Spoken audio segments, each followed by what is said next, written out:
नमस्कार दोस्तों, Russia Ukraine war के होने के बाद में बहुत ही चुनिंदा देश ऐसे थे जो रशिया को सपोर्ट कर रहे थे। उनमें से एक देश था ईरान। ईरान एक ऐसा देश जिसने रशिया को न केवल सपोर्ट किया बल्कि हथियार भी सप्लाई किए। इवन इसके चलते ईरान के ऊपर यूरोपियन यूनियन ने सैंक्शन लगाए और ईरान ने उन सैंक्शन को झेल भी लिया। मतलब यहां पर ईरान और रशिया की पार्टनरशिप क्लियरली झलकती है।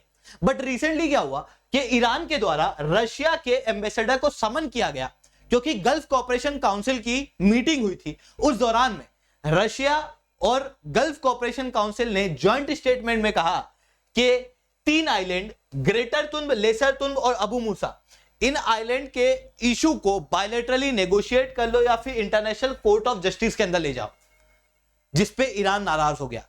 पहले भी इसी तरीके की चीज देखने को मिली थी जब ईरान ने चाइनीज एम्बेसडर को समन किया था। चाइना ने उस समय पे यूएई के फेवर में कुछ स्टेटमेंट निकाल दिए थे इन्हीं आइलैंड को लेके। तो दोस्तों, समझने की बात यहां पर यह है कि ये आइलैंड्स कौन से हैं, इनके लिए क्या डिस्प्यूट है, इनका इतिहास क्या है और क्यों ईरान इन आइलैंड के लिए इतना पॉजिटिव हो रहा है। इवन इसकी वजह से क्या असर ईरान और रशिया और चाइना के रिलेशन के ऊपर हो सकता है, उन सारी चीजों को मैं शुभेंद्र चौहान आप लोगों के साथ में डिस्कस करूंगा। बट उसके पहले आप लोग मेरे साथ पैसा10 टेलीग्राम ग्रुप के ऊपर जुड़ सकते हो। मेरे क्लास की अपडेट, पीपीटी, पीडीएफ सब कुछ आपको हमें मिल जाता है। इसके अलावा दोस्तों, अगर आप लोगों को यूपीएससी सीएससी की तैयारी करना है तो आप लोग उड़ान बैच के अंदर जुड़ सकते हो, जहां पर इंडिया के टॉप एजुकेटर मैं महिपाल सर, निधि मैम, किंजल सर आप लोगों को पढ़ाने वाले हैं, जिसके अंदर आप लोगों को 900 से ज्यादा लाइव क्लासेस मिलेंगी, प्रीलिम्स और मेंस की टेस्ट मिलेगी और लाइव आंसर राइटिंग आप लोगों की कराई जाएगी। इवन यहां पर टॉपर्स जो है वो आप लोगों की क्लास लेंगे। जिन टॉपर्स को अभी हम लोगों ने हमारे साथ में जोड़ा हुआ है उनमें आदित्य शर्मा और गगन मीना हम लोगों को देखने को मिल रहे हैं, और भी टॉपर्स हम लोग जोड़ने वाले हैं जो आप लोगों को 1-on-1 मेंटरशिप देंगे। इन कोर्सेज को अगर आपको लेना है तो आपको देख के लग रहा होगा कि बहुत ही महंगा कोर्स होगा, बल्कि बिल्कुल भी ऐसा नहीं है। अगर आप लोग SRC 10 कोड का यूज करोगे, नीचे लिंक मैंने पिन कराई है, SRC 10 कोड का यूज करने के बाद में आपको 7,999 का पड़ेगा। मेरे द्वारा 1-on-1 मेंटरशिप मिलेगी अगर आप किसी भी अनअकैडमी के सब्सक्रिप्शन के अंदर SRC 10 कोड का प्रयोग करते हो तो। इतना ही नहीं दोस्तों, अगर आप हिंदी मीडियम के हो तो आप लोग बोध बैच के अंदर जुड़ सकते हो। बोध बैच जो है वो कल से लॉन्च हो चुकी है, ठीक है, और 1 अगस्त से अगली बोध बैच जो है वो हम लोग लॉन्च करने वाले हैं हिंदी मीडियम के बच्चों के लिए। तो इसकी लिंक भी मैं नीचे पिन करा रहा हूं। इसके अलावा अगर आपको ऑप्शन लेना है, देखो ये सारे सब्जेक्ट मतलब बोध और उड़ान बैच के अंदर हम लोग सारे सब्जेक्ट कवर करेंगे ऑप्शनल को छोड़ के। पर अगर आपको चाहिए कि मेरे को ऑप्शनल भी कवर करना है तो ऑप्शनल के लिए हमारे पास में geography optional, anthropology optional, PSIR optional और हिस्ट्री ऑप्शनल के कोर्सेज अभी अवेलेबल है। अगर आपको इनका सब्सक्रिप्शन लेना है तो नीचे लिंक में पिन करा रहा हूं, 7,999 पड़ेगा। वहां पर कोड आपको यूज करना पड़ेगा SRC 10, जिसके बाद में आपको डिस्काउंट जो है वो मिलने वाले हैं, ठीक है। तो चलिए दोस्तों, अब समझने का प्रयास करते हैं यहां पर हुआ क्या। देखो यहां पर आपको ईरान दिखाई दे रहा होगा, यहां पर UAE दिखाई दे रहा होगा, और इन दोनों के बीच में यह है स्ट्रेट ऑफ हॉर्मुज, जो कि गल्फ ऑफ ओमान और पर्शियन गल्फ के अंदर बीच में देखने को मिलती है। यही गल्फ ऑफ हॉर्मुज के पास में देखना है, इसी को मैं जूम कर रहा हूं अगले मैप के अंदर। यहां पर आपको 3 आइलैंड देखने को मिलेंगे, ग्रेटर तुन्ब, लेसर तुन्ब और अबू मूसा। ये 3 आइलैंड के लिए UAE और ईरान के बीच में डिस्प्यूट जो है वो चल रहा है। अब ये 3 आइलैंड के अंदर ऐसा कुछ भी खास नहीं है, मतलब अगर आप देखोगे तो, क्योंकि यहां पर ना नेचुरल रिसोर्स हैं अभी के समय पे, ह्यूमन हैबिटेशन भी बहुत पुराना नहीं है, बहुत छोटा आइलैंड है। मतलब 13 स्क्वायर किलोमीटर का है Abu Musa island, greater Tunb island 10 square kilometre का, और लेसर तुन्ब तो केवल 2 स्क्वायर किलोमीटर का। बट उसके बावजूद भी यहां पर डिस्प्यूट क्यों दिखाई दे रहा है वो जानने वाली बात है। पहले इस डिस्प्यूट का इतिहास समझने का प्रयास करते हैं कि क्या इतिहास यहां पर रहा है। तो देखो, इन तीनों आइलैंड को आप यहां पर देख पाओगे। ये ग्रेटर तुन्ब है, यहां पर अबू मूसा आइलैंड है, यहां पर ऊपर ईरान है, नीचे यहां पर ये UAE दिखाई दे रहा है। 19th सेंचुरी, मतलब ईरान का कहना यह है कि सालों पहले जब पार्थियन वगैरह रूल किया करते थे तो उस समय पर पार्थियन एम्पायर वगैरह का रूल जो है वो इन आइलैंड पे भी हुआ करता था। इस कारण से ये आइलैंड जो है वो ईरान के हैं। हालांकि 19th सेंचुरी के एंड में आते आते हम लोग को देखने को मिल रहा था कि यहां पर ये जितने भी आइलैंड्स थे इनके ऊपर कंट्रोल UAE के शेख्स का था। देखो UAE यानी कि यूनाइटेड अरब एमिरेट, ये 1971 के अंदर एक यूनाइटेड एमिरेट के रूप में सामने आया था।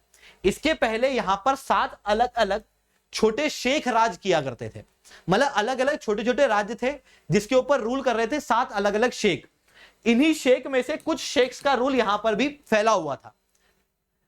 फिर उसके बाद में यूके का कंट्रोल यहां पर देखने को मिलता है, और यूके का कंट्रोल जब 1908 के अंदर UAE के ऊपर था तो उस समय पर इसी यूके का कंट्रोल इन आइलैंड्स के ऊपर भी था, और उसी समय पे ईरान कोशिश कर रहा था कि इन आइलैंड के ऊपर अपना कब्जा कर ले, बट यूके ने ऐसा करने दिया नहीं। बट 1960 के एंड तक आते आते 1968 के आसपास आते आते यूनाइटेड किंगडम ने सोचा कि क्यों ना डीकोलोनाइजेशन किया जाए, क्यों ना इस क्षेत्र को आजाद कर दिया जाए। जब इस क्षेत्र को आजाद किया जा रहा था, जिस समय पे यूनाइटेड किंगडम यहां से जा रहा था, उस समय पर ये 7 अलग अलग छोटे एमिरेट्स आपस में डिसाइड कर रहे थे कि काम करते हैं, साथ में मिलकर एक यूएई बनाते हैं। इस बीच में यहां पर इनस्टेबिलिटी थी, इसका फायदा उठाता है ईरान। 1971 के अंदर जब ये सारी चीजें हो रही थी, उस बीच में ईरान इन जगहों पर अटैक कर देता है, कोई बड़ा वॉर नहीं होता है, और इन जगहों के ऊपर अपना कब्जा कर लेता है। आज भी इन आइलैंड के ऊपर कब्जा जो है वो ईरान का देखने को मिलता है। इवन ये मैटर 1971 के अंदर यूनाइटेड नेशन के अंदर भी उठाया जाता है, बट उस समय पे आपको याद होगा तो 1971 के समय पे हम लोगों को देखने को मिल रहा था कि ईरान को उस समय सपोर्ट करता था यूएस, जिसके कारण से यूनाइटेड नेशन ने ईरान के खिलाफ अपना कोई भी जजमेंट नहीं दिया, और इवन इस पूरे मामले को आगे वाली डेट के ऊपर ट्रांसफर कर दिया, और आज तक इन आइलैंड्स के ऊपर कोई भी डिसीजन जो है वो यूनाइटेड नेशन का नहीं आया। 1971 का ही समय जब मैं बता रहा हूं, जिस समय पे ईरान ने अटैक किया था, उस समय पे यूएई बहुत कमजोर राज्य था। ऐसा क्यों था, आप इमेजिन करना कि अभी अभी ब्रिटिश गए हैं, और ब्रिटिश जिस भी देश को छोड़ के जाते हैं वहां पर ना आर्मी बचती ना पैसा बचता है। यूएई का भी वही हाल था। इस कारण से 1971 के समय पर ही यूएई ईरान के साथ में कोई भी लड़ाई करना चाहता नहीं था। इस कारण से ये ईरान के साथ में एक एमओयू साइन कर लेता है और कहता है कि इन आइलैंड को आधा आधा बांट लेते हैं, भविष्य में इन आइलैंड पर रिसोर्स मिलेंगे, उनको भी आधा आधा बांट लेंगे।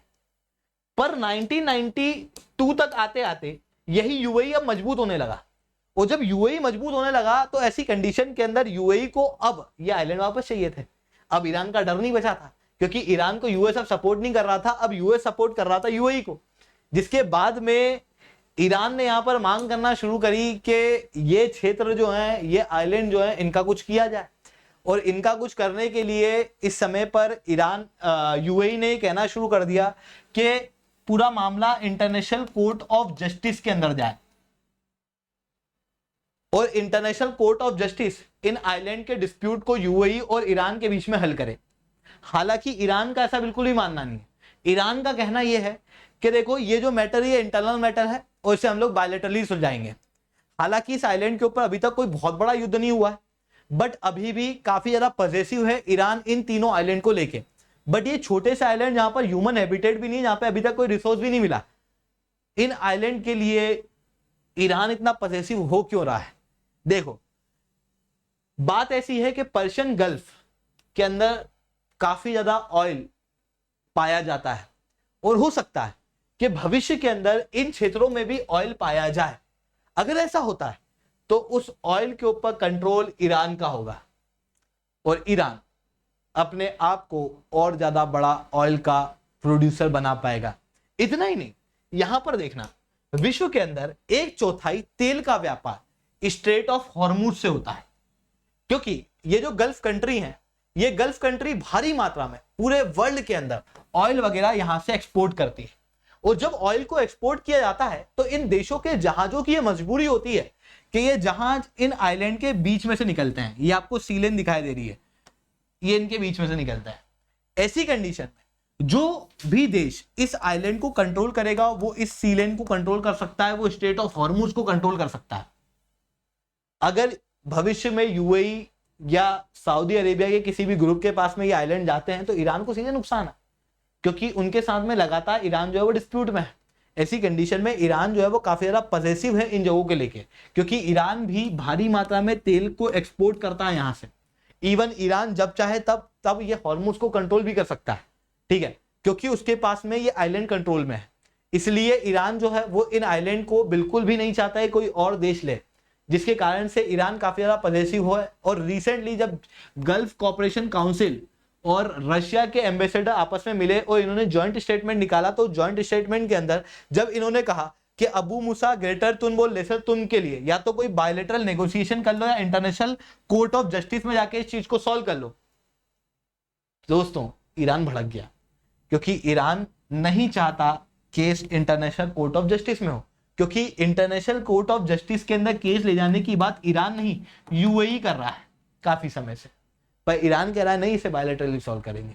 तो वो चीज हम लोग को यहाँ पर देखने को मिल रही है। दोस्तों लेक्चर अच्छा लगा तो लाइक करना, लेक्चर बहुत अच्छा लगा तो नीचे SRC10 कमेंट करना। आज के लिए इतना ही, बट अगर आप लोगों को यूपीएससी सीएससी की तैयारी करना है, बोर्ड, उड़ान या फिर किसी भी अनअकैडमी की बैच के अंदर जुड़ना है तो आप लोग जुड़ सकते हो, कोड यूज कर सकते हो SRC10, जिसके बाद में आप लोगों को मेरे द्वारा 1-on-1 मेंटरशिप मिलेगी और हाईएस्ट अमाउंट ऑफ डिस्काउंट आपको अनअकैडमी के ऊपर मिलेगा। दोस्तों आज के लिए इतना ही। जय हिंद, जय भारत।